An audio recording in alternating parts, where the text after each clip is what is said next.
রাজবাড়ির একদম সামনে রয়েছে কামান। তো ওখানে রাজবাড়ি আর এদিকে পুরো সামনেই রয়েছে কামান, আর চারিদিকে রয়েছে পুরো ফাঁকা মাঠ। তারপরে আমরা চলে গেছিলাম ভেতরে। তো রাজবাড়ির ভেতরে যেগুলো যেগুলো দেখলাম, তো সেগুলো ভিডিও করতে পারিনি, কি আর করবো, ওখানে ফটো তোলার নিষেধ, ওই জন্য আমরা ফটো ভিডিও কিছুই নিতে পারিনি। তো ওখানে টোটাল 6টা কক্ষ ছিল। একটাতে ওই পুরনো বই টইগুলো ছিল, আর একটাতে ছিল ওই সোফা, মানে পুরোনো দিনের সোফা। তারপরে আর একটাতে ছিল মানে আগেকার দিনে যে খেলাগুলো হতো, তো সেইগুলোকে সংরক্ষিত রেখেছে। আর এটা হলো দুটো না 3টা বললাম।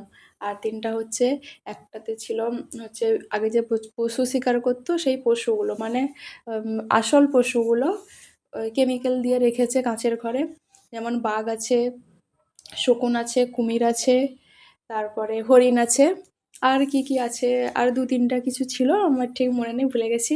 আর ওই চামড়া আছে, বাঘের চামড়া, কুমিরের চামড়া, এগুলো সব সংরক্ষিত করা আছে। তো আর একটা ঘরে ছিল হচ্ছে গিয়ে মানে বিছানা, মানে এই যে আগেকার দিনে পালঙ্ক, এগুলো ছিল। আর ব্যবহৃত জিনিস ওই কলসি টলসি। তারপরে আর একটা ঘরে ছিল হচ্ছে অস্ত্র, যে যুদ্ধ যে করা হতো, তো সেই সব অস্ত্র, কামান টামান, এগুলো সব ছিল। তো আমার সবথেকে বেশি ভালো লেগেছে ওই পশু শিকারের কক্ষটা, কারণ ওখানে মানে সব কিছু আসল আসল দেখতে পাচ্ছি, যদিও কেমিক্যাল দিয়ে রেখেছে, কিন্তু খুব ভালো। তো তারপরে ওখান থেকে বেরিয়ে এসেছি। বেরিয়ে এসে এদিকে রয়েছে শিব ঠাকুরের মূর্তি, আর এখানে ফোয়ারা টাইপের আছে, এখন বন্ধ আছে।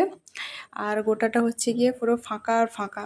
আর ওইদিকে একটুখানি পার্ক টাইপের আছে, মানে 2টো হরিণ রেখেছে, আর একটা দোলনা আছে।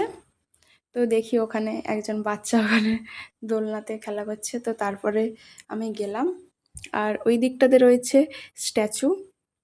তো আমিও গিয়ে দোলনাতে একটু দোল খেয়ে নিলাম। তো তারপরে যাবো ওই স্ট্যাচুর কাছে, দেখি কি স্ট্যাচু আছে ওখানে। তো এখন আমরা এই স্ট্যাচুর কাছে চলে এসেছি।